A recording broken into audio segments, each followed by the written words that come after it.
If you're a fan of the game of basketball, the one that started right here in our great country, well, you've come to the right place because we have some standout stories for you here today. I'm your host, Kat Stefankovich, and our show wouldn't be complete if we didn't touch base with the hometown squad, the Toronto Raptors. But first, we have a local tale to tell. And Kevin Jeffers is a well-respected coach in the GTA, formerly with Eastern Commerce until they sadly had to close their doors. He then thought about leaving the coaching game altogether until another school came calling. The Central Tech Blues is the roster he rallies these days, and he shares his tale of transition with us here on Fast Break.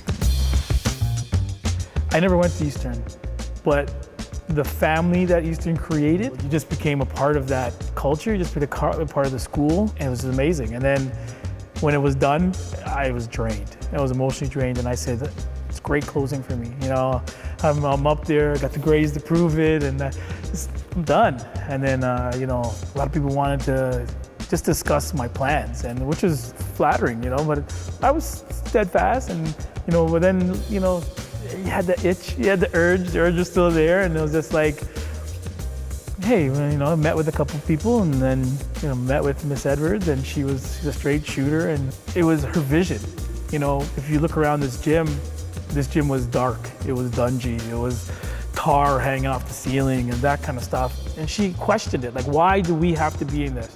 So that was like, wow, I'm buying into what she's preaching, which is great. And the kids, they're so appreciative of it, right? They're just so happy to be a part of something like this. You know, we say brothers and we mean it, you know, and brothers are part of a family.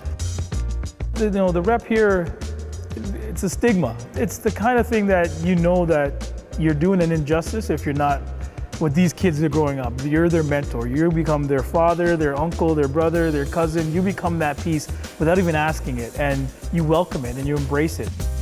You know, there's a lot of programs out there that they coach from this time to this time and that's it.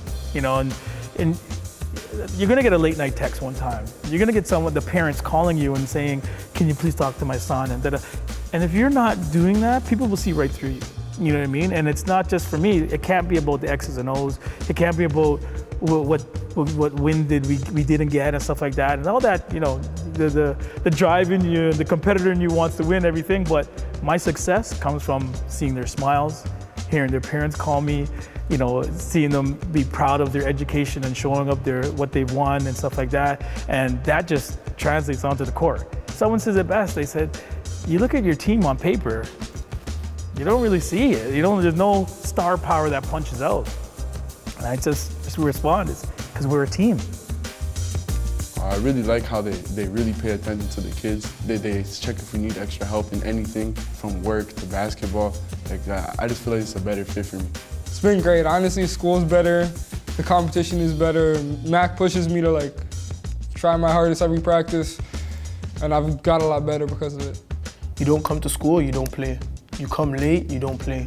So you really have to be in school on time and like really focusing, because if your grades are bad, you're not gonna play either. So like things like that just get to us and be like, okay, we really have to stay on top of our stuff. One of our players, Stephen Rawire, says, Coach, I really have a lot of work to do. I don't know. Don't come. You know, don't come. And he's a starter. He's the only one on our team right now that received the Division I scholarship. And it doesn't matter to me about the wins and losses. That part that he now took ownership and said, I can't come because schoolwork is getting to me, I applaud that. And that's what we're trying to champion. That's what definitely the message we're trying to get across. So they're figuring it out, I'm figuring it out, I'm pretending like I know what I'm doing, and good things happen. And I sleep well at night. I don't make any promises to kids. I hold each one of them accountable, and this group has bought in. And once they decide to buy in, it's just been smooth sailing.